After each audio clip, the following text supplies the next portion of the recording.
Next is to prepare the code for the questions the user asks from the chatbot and the answers the chatbot needs to give to them. For that, a forever code block under control is connected here. First, Abby should ask what's on your mind with the name. For that, let's drag a speak code block under text to speech into this forever code block. Here, a join code block in the operators is connected to the text. Let's remove the word apple here and give what's on your mind. Instead of banana again, a name code block in the variables is connected. Okay, next the user will give answers for this question.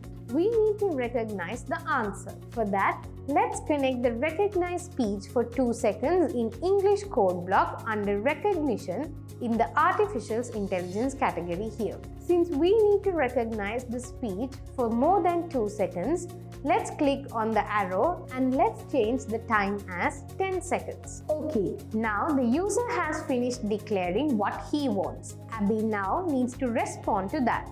Here, let's assume some things that the user can say and create the answers for that. First of all, let's assume the user asks, "Who am I?"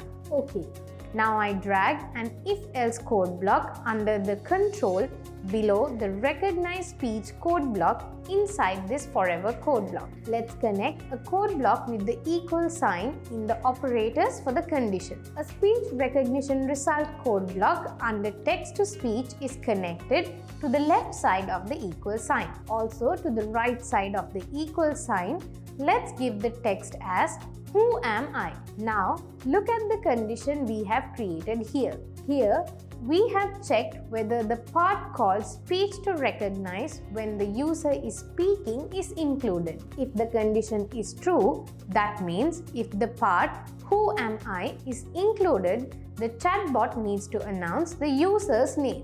For that, let's drag a speak code block under text to speech into this if section.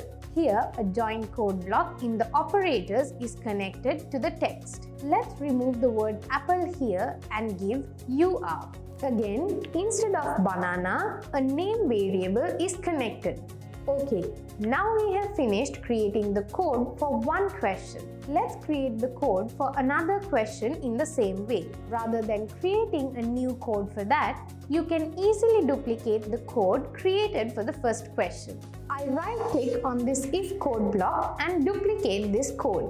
Let's click the mouse on the duplicated code block in the else section and add it like this. Now we can change the question and answer here as needed. Let's give the second question as "Who created you?" For the answer, we need to remove the join code block here. Right-click on this join code block and give delete 2 blocks. Now for the answer here, I give as "someone at DP Coding School." Okay, now we have created 2 questions. Next, the third question. For that, I right-click again on the second if code block and duplicate this code. Now, let's add the duplicated code to the else section of the second if-else code block here. I will change the question here to "How are you?"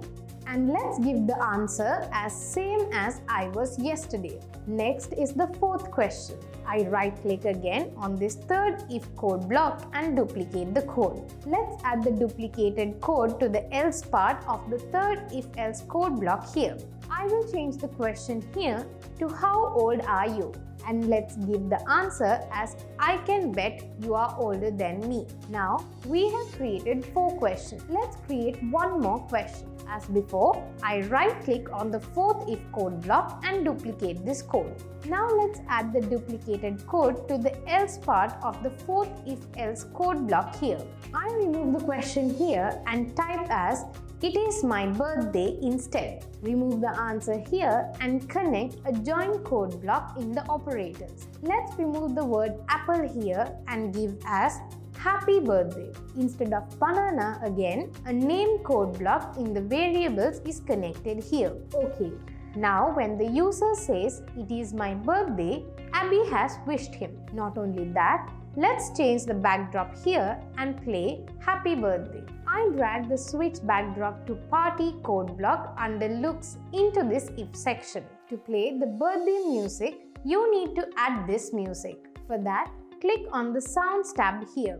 Now click on Choose a Sound on the bottom left side of the screen. Now we can select the desired sound from here. I click on this birthday sound. Okay, now you can see the birthday sound has been added here. Now let's go back to the Blocks tab and create the rest of the code.